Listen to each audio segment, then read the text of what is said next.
Hello guys, it's Robbie here, and here I am with a new recap about the trade that I took on Friday London session. It was a pre-NFP session, and I was able to find one really nice and really high probability entry opportunity, which turned out as a break-even, but I was able to close some partial from that position. So let me start everything on the 4-hour time frame, but nothing really has changed on the 4-hour time frame. After a 4-hour demand zone mitigation here, technically the 4-hour time frame has changed character to the upside at this high point, made the change of character from this 4-hour demand area, which was a 4-hour weak demand. And after this change of character point, as you can see, price has made a new breakout structure to the upside, but on the other hand, it reacted on a supply area. So at this point, technically after this supply zone mitigation, price has broken below the last recent demand area that has caused the break of structure after the character changing movement. And after this break of structure movement, after the break of this 4-hour demand area, I was rather expecting shorts down to this 4-hour demand area. However, there was a 15-minute demand zone mitigation, which I haven't marked at first when I send the markups. And we can go to the 15-minute time frame where I can make the breakdown.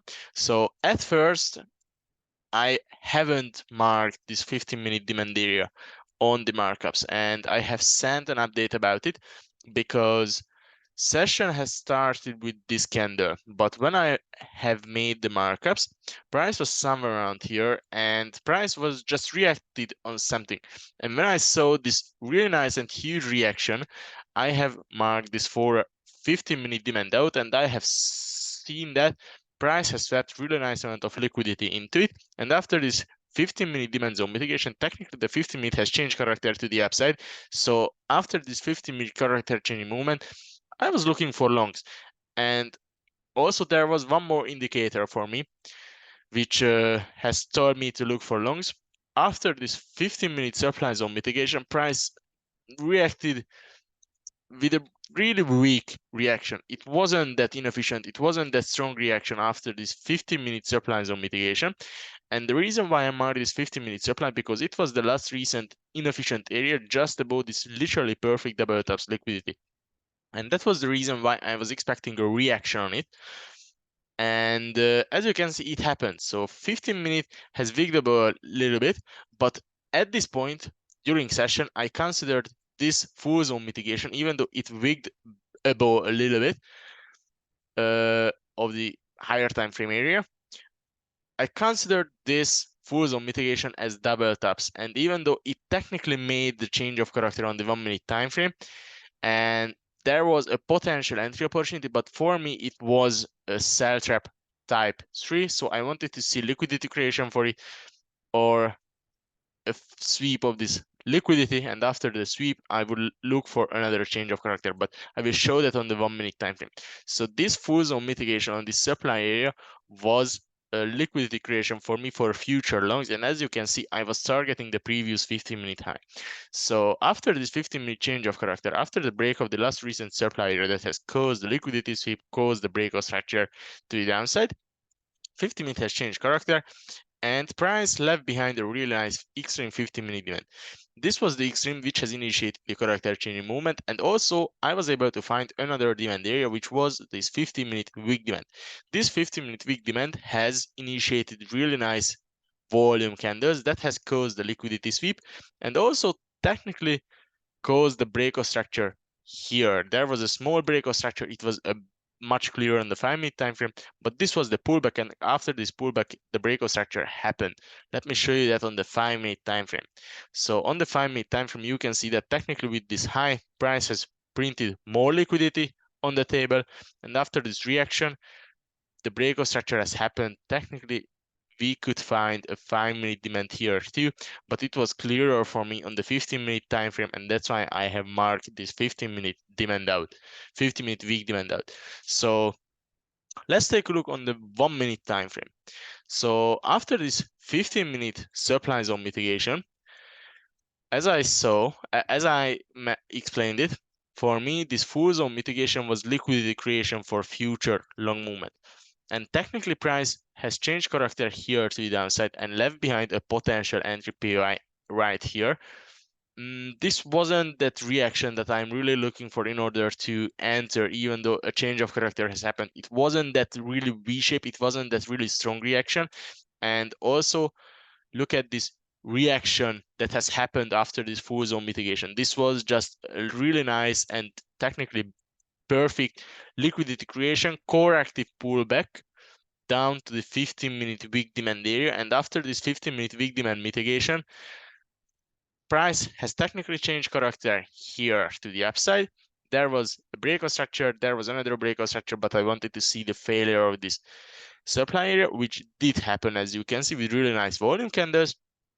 And price left behind a really nice entry opportunity, entry PUI, and I decided to give it a shot with a 2 pip stop loss. And as you can see, price has printed really small candles during this session. So technically this whole session's purpose was to build liquidity for the NFP news that has happened in New York session on Friday. So yeah, 2 pips safely covered the entry PUI, almost covered the low point of this whole movement that has initiated the character changing movement, and I was targeting the previous 15-minute high point for 5.7 risk reward ratio. I have been able to close some partial around 3.2 risk reward ratio, 3 risk reward ratio. I have closed some partial somewhere around here at this point or at this point. So I was able to book some profit on it. However, most of the times when I'm targeting 5 or 6 risk reward ratio, I would let it run into my full TP, or I would let it run to my break-even point or my stop loss. But in this case, I wanted to book some profit. I wanted to finish my week in a small profit, which happened. So because of this partial around 3 risk reward ratio, I was able to close my week on the profitable side. So let's count the criteria for this entry opportunity. The first one was the higher time frame zone mitigation. Second was liquidity take for the higher time frame area.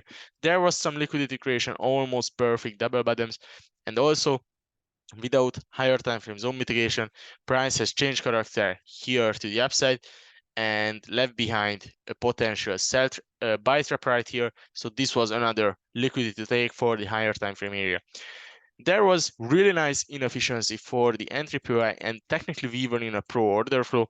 15-minute has just changed character after the liquidity sweeping movement, after the 15-minute demand zone mitigation, and I have just confirmed the last recent 15-minute demand area. So we were technically in a pro order flow. The fifth one was the change of character. Sixth one was a V-shaped recovery.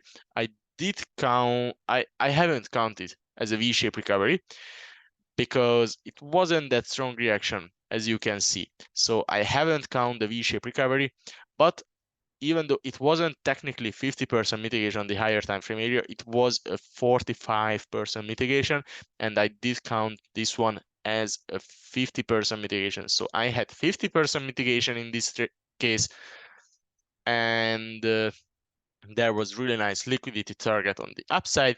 Price wasn't coming from any opposite sided zone, and at this point, because of this really weak reaction, really weak pullback down to this 15-minute demand area, I did count the corrective pullbacks from pro movement, so I had this criteria too. And there was 2 missing criteria.